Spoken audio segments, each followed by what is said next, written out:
This is our audio commentary to the film in terms of Premiere Pro, or Adobe Premiere Pro. Right. Okay. So this is our establishing shot for the entire video that comes after the title sequence. We chose it to be a pan because we thought it sets the scene most, and the way Steve is on the side, who's a psychiatrist character, he's talking before it comes into shot, sort of nicely flows the image into the start of the video. Now we used a range of close-ups. Note how we got the over-the-shoulder shot and we've got the close-up of Steve. Just that variety keeps the tension building, and also gave us a lot of having all these cameras also gave us a lot of choice in post-production to decide to cover up certain maybe faults in the scene as well. Some sort of key that will help to begin your rehabilitation. In our first meeting, you said that you couldn't stop seeing these numbers. Yeah, to the shaking. You have to work with me on this. Okay, so a lot of it was done after the actual shooting of the studio scene. For the After Effects section, we have close-ups, handheld camera work, where it goes with the symbols to suggest his unease and his mental instability. Just to create kind of like a distorted image Yeah, as well. and putting that on top of him being in this neutral state almost suggests to the audience that it's not actually real, and that it's more going on in his mind, like a visual aid for the audience rather than what's happening in reality. I think the lighting as well in this in this scene is quite good, because I think it gives the impression that it's more dreamlike. Yeah, it's like sort of giving a heaven sort of image, and we colour corrected it quite a lot because at first it was quite it was quite saturated with colour, and we wanted to remove it, but still keep that vibe of it being, you know, a homely place, but giving that resentful edge that it was still quite bleak and heaven-like and dream-like, giving the impression that maybe this isn't reality. And so, yeah. Now look at me. Do you want to go to Yes. the close-up of the pen that was Look before? at It was before, yeah. You have to work with me on this Is one, it? or you will never Just get further on. Yeah, when it says focus. Now look at right. me. Sweet. Oh, there it is. Now look at me. So there we have the close-up. Yeah, the close-up of the You will pen. never get out. Now look at me.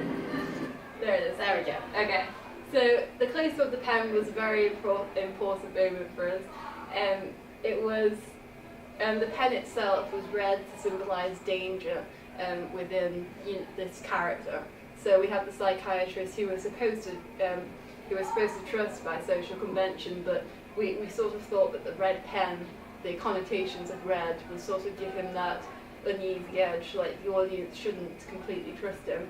And when he taps the pen onto the mask of the close-up as focus, it's supposed to symbolise that this character is using the pen in a dangerous way, and perhaps he may have the devilish qualities that the heaven-like, dream-like state may be exuberating.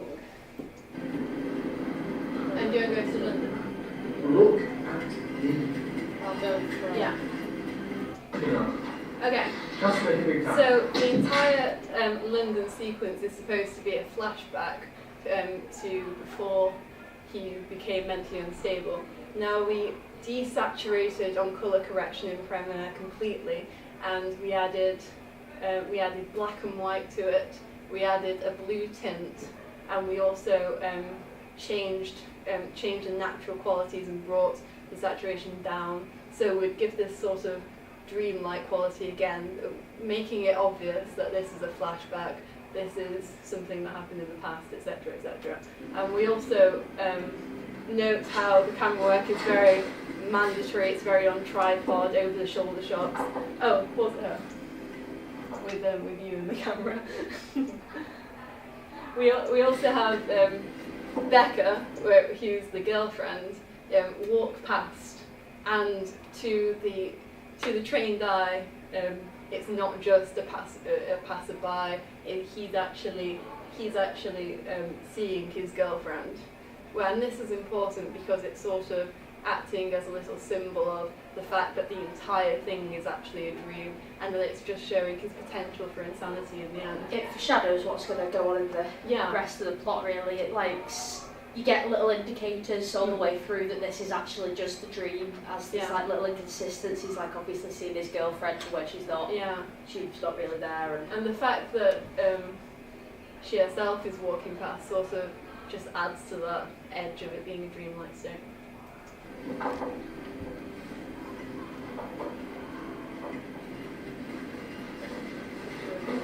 So the French tilt. Waiting for ages. Oh yeah. Something not right.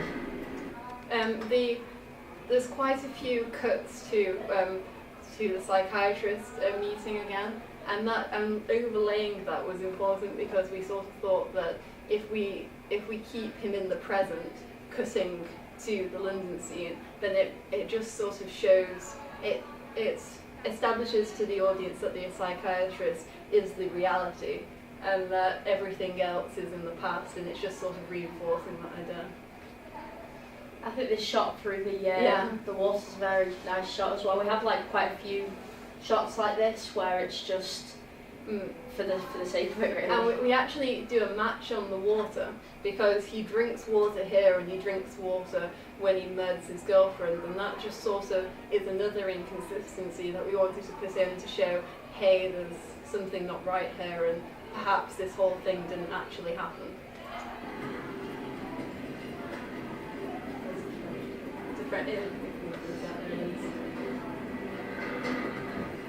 Yeah, here it is.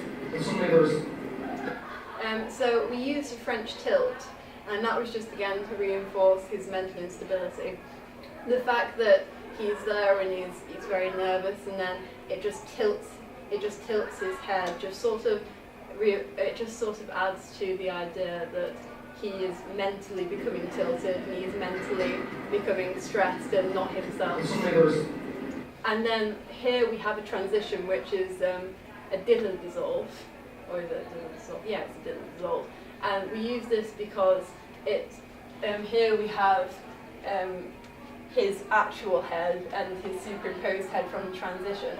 And we thought this was a very important thing as it sort of, in a small way, symbolises how his head is moving away from his brain and he's becoming more mentally disabled in a certain sense. And his eyes here are superimposed on, suggesting how he can't handle what's going on in his life right now. I think we like to try out a lot of different shots that wouldn't usually be used in a thriller, just to try and challenge conventions and add to the feel of the film, and just give it a bit more. We obviously, because we're not that experienced, we wanted to do a lot more experimental cinema, and because we're both in film studies, doing research on the French New Wave sort of gave us that, sort of persuaded us to use more techniques that were more obviously filmmaking techniques rather than trying to disguise them all the time. We wanted to say, right, this is symbolism, this is what we're doing, and this is what it suggests. Try and reconstruct the cinema, really. Just pain. I'm waiting for ages. Fucking burns. Right here. Here. Do you want to go to the contra scene? Start seeing all kinds of signals. I don't know. But that's just before that. common sense. There we go. So here we use a contra scene. Now there was a lot of debate about the contra scene being left in, but we decided in the end that even though it was a very obvious technique to use, we thought that because he was insane and it was slightly pushing the conventions of the thriller genre, we thought that going slightly more emphasising the contra scene would fit in quite nicely. And the idea that he's just had his moment where he's realised, wait, I've cracked here. It's a moment of realisation, a moment of catharsis for him, and we wanted to show that with an extra technique, and we thought the contra zoom work quite nicely in the end. I think the shot as well, it's in keeping with the style of our film as well. We have quite a lot of experimental shots like that with the French tilt and then the close up through the water, things like that. And I think it did keep the same kind of themes running through. But that's not just it. Going to go to what happened that night when you had your first break? So now we're into, now note the graininess of the portrait. We're showing that it's a flashback. It's a flashback to when you murdered his girlfriend.